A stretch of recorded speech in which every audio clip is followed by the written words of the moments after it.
10 जून से लेकर और 17 जून 2024 तक ये जो 7 दिन बीच के हैं ये बड़े महत्वपूर्ण होने वाले हैं। हर एक बात पर हम चर्चा करेंगे कि क्या सावधानी इन दिनों आपको बरतनी है और कौन सा दिन इन दिनों में सबसे अशुभ होगा।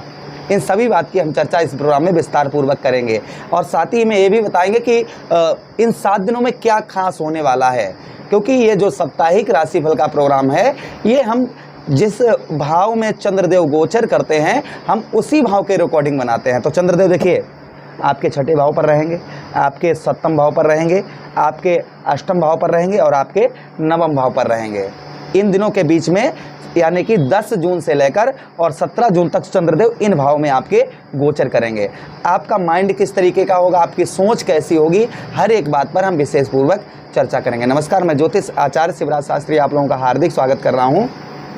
ये प्रोग्राम आप अपनी लगन पर देखेंगे तो आपको बहुत सटीकता मिलेगी, अपनी चंद्र राशि पर देखेंगे तो बहुत सटीकता मिलेगी। आपको दोनों चीज़ें नहीं पता, मेरी लगन क्या है, मेरी चंद्र राशि क्या है, तब वहाँ स्थिति में इस प्रोग्राम को आप नाम राशि पर देख सकते हैं। चलिए विस्तार पूर्वक समझने का प्रयास, एक पॉइंट आप स्किप नहीं करिएगा, बहुत ध्यान से देखिएगा, तभी आपके समझ में ये पूर्णतः तरीके से आ पाएगा कि हाँ आखिर ये 7 दिन हमारे कैसे रहने वाले हैं।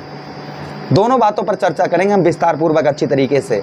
इन दिनों अगर हम बात करें कुंभ राशि के जातकों की तो इन दिनों लॉस नुकसान ज़्यादा हो रहा होगा, यानी कि पैसे से रिलेटेड, धन से रिलेटेड बहुत ज़्यादा लॉस हो रहा होगा, ठगी हो रही होगी या आपका धन फ्रॉड हो रहा होगा आपके साथ में, या धन ऐसी जगह खर्च हो रहा होगा जहां आपको पता ही नहीं चलता होगा कि मेरा पैसा कहाँ गया। पैसा आपके पास आया लेकिन वो गया कहाँ ये जानकारी नहीं होगी। आपको खूब पता है कि हाँ मतलब बुद्धि आपकी जो है धन से रिलेटेड कि पैसा किस तरीके से कमाएं, और कमा भी लेते होंगे आप, लेकिन उसको जो खर्च हो रहा होगा ना वो आपको नहीं पता चल रहा होगा। ये सब क्यों चल रहा है, ये सब क्यों हो रहा है कि शनिदेव महाराज मार्गीय हैं और धन भाव में आपके केतु राहु महाराज बैठे हुए हैं, इस कारण ऐसा हो रहा है। चलिए वो तो हम आपको बाद में बताएंगे। फिलहाल में यहाँ पर जो चीज़ जिस चीज़ के लिए आपने प्रोग्राम खोला है हमारा, उस बात की हम विशेष चर्चा इस प्रोग्राम में करेंगे। चलिए पहले तो हम बता देते हैं कि आने वाले इन 7 दिनों में शुभ दिन कौन से रहेंगे और अशुभ दिन कौन से रहेंगे, इस बात की हम चर्चा करेंगे। तो देखिए यहाँ पर आपके 10 तारीख, 11 तारीख, 12 तारीख, 13 तारीख, ये 3 दिन आपके लिए शुभ दिन हैं, यानी कि 10 तारीख, 11 तारीख, 12 तारीख और 13 तारीख ये शुभ तारीखें हैं। 14 और 15 ये शुभ तारीखें थोड़ी सी नहीं रहेंगी। इन 14 और 15 तारीख को कोई भी कार्य बिना सोचे समझे ना करें। जल्दबाजी में आकर धन, किसी को पैसा दे रहे हैं जल्दबाजी में आकर पूरी प्राइवेसी के साथ धन दें अपना। बहुत ज़्यादा जल्दबाजी, कहने का मतलब मेरा ये सीधा है कि किसी भी कार्य में आपको जल्दबाजी बिल्कुल नहीं करनी है, किसी भी प्रकार से। चाहे आप किसी को धन ट्रांसफ़र कर रहे हो, किसी से बातचीत कर रहे हो, किसी से प्रॉमिस कर रहे हो, तो आपको इन दिनों पर सोच समझ कर ही और जल्दबाजी बिल्कुल ना करके आप ऐसा करें। 14 और 15 तारीख को, फिलहाल में सभी दिन के लिए करें लेकिन 14-15 को खास। 14-15 को यात्रा हो तो आप अपनी यात्रा को टालें। कहीं लंबी यात्रा पर जा रहे हैं, बेफजूल के कोई मतलब नहीं, तो ऐसी यात्रा को टाल दें। कोई दोस्त यार कहे चलिए यार वहाँ घूमने चलते हैं, चलिए वहाँ घूमने चलते हैं, तो भी थोड़ा सा आप सावधान रहें, क्योंकि आपके 14 और 15 तारीख को चंद्रदेव आपके इस भाव में गोचर करेंगे। उसके बाद में 16 और 17, जो 16 और 17 तारीख रहेंगी ये सही रहेंगी।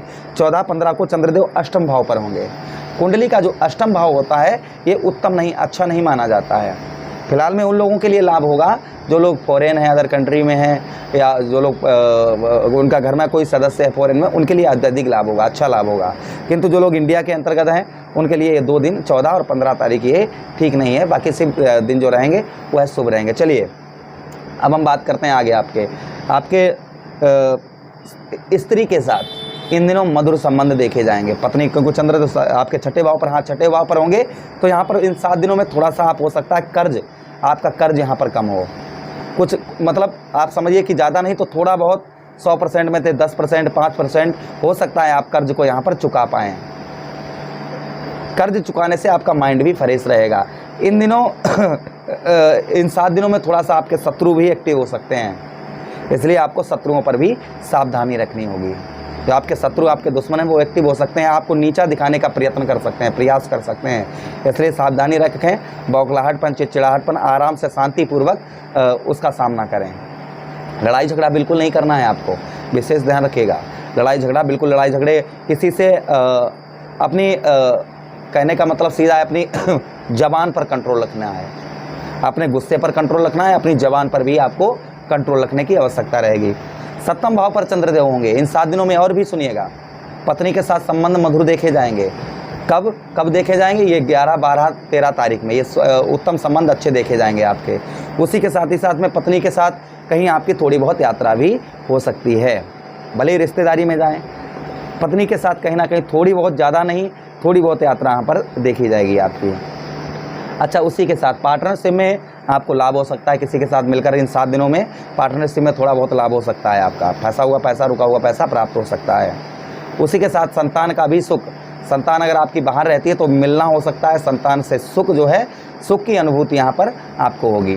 वहीं पर चंद्रदेव आपके 8वें भाव पर गोचर करेंगे, तो हमने आपको 14-15 में बता ही दिया है। 7वें आपके 9वें भाव पर होंगे। शुभ कार्यों में, पूजा पाठ में बड़ा मन लगेगा आपका इन हफ्ते में। पूजा पाठ में मन जो है आपका अच्छा लगेगा। जो अभी तक आपने नोटिस किया होगा कि मई और जून पूजा पाठ में आपका मन कम लग रहा होगा, थोड़ी आस्था जो है, धर्म के प्रति आस्था थोड़ी कम होगी। तो यहाँ पर आने वाले समय में 7 दिनों में पूजा पाठ में आपका उत्तम बेहतर मन लगेगा। अच्छा, लव लाइफ की बात करते हैं। लव लाइफ उत्तम रहेगी, अच्छी रहेगी। समय आप कम दे पाएंगे अपने पार्टनर को। समय जो है, आप व्यस्तता के कारण आप जो है पार्टनर को आगे आने वाले दिनों में समय थोड़ा सा कम देने के कारण हो सकता है आपका लड़ाई झगड़ा थोड़ा सा हो। इसलिए आप अपने पार्टनर को थोड़ा बहुत समय अवश्य देते रहें, इस चीज़ का ध्यान रखें। विद्यार्थियों के लिए पढ़ाई में उत्तम मन लगेगा, अच्छा मन लगेगा। व्यवसाय की बात करते हैं, व्यवसाय कैसा रहेगा? व्यवसाय में ग्रोथ रहेगा, क्योंकि कर्म फलदाता शनिदेव महाराज की 10वीं दृष्टि आपके 10वें भाव पर पड़ रही है। इसलिए मेहनत जितनी करोगे उतना ही प्राप्त होगा। जितना आप मेहनत प्रयास करोगे, मेहनत करोगे, उतना ही आपको प्राप्त होगा। इसलिए मेहनत भरपूर करिएगा।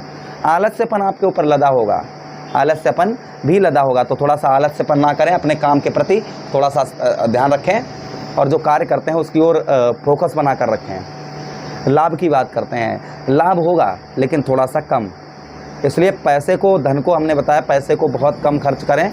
अनावश्यक चीज़ों पर आप रोक लगाएं। अनावश्यक जो आपसे खर्च हो रहा है उस खर्च पर जो है आपको नियंत्रण बनाकर रखने की आवश्यकता रहेगी। परिवार में भाइयों के साथ में अनबन होने की संभावना यहाँ पर बन रही है इस महीने, इसलिए भाइयों के साथ अच्छे संबंध बनाकर रखें। भाई आपके कुछ बौखलाहट, चिड़चिड़ापन या आपसे गुस्सा करते हैं तो उसको थोड़ा सा बर्दाश्त करें। एकदम से एक्टिव होकर लड़ाई झगड़ा करना आपके लिए बेहद उत्तम नहीं रहेगा, अच्छा नहीं रहेगा। फिलहाल में ये 7 दिन आपके लिए बहुत अच्छे उत्तम होने वाले हैं। जिन चीज़ों की हमने सावधानी बताया, एस्ट्रोलॉजी यही है कि हमें आगे का बता देती है, तो आपको थोड़ा सा जो चीज़ें हमने आपको बताई उस चीज़ों पर आपको बेहद ध्यान रखने की आवश्यकता रहेगी। प्रभु से कामना करते हैं कि आने वाले ये 7 दिन आपके उत्तम, बेहतर रहें, अच्छे रहें। आदेश दें, किसी अन्य प्रोग्राम में पुनः वेट करते हैं। तब तक आप लोग अपना ख्याल रखिए। प्रेम से बोलिए कृष्ण कन्हैया लाल की जय।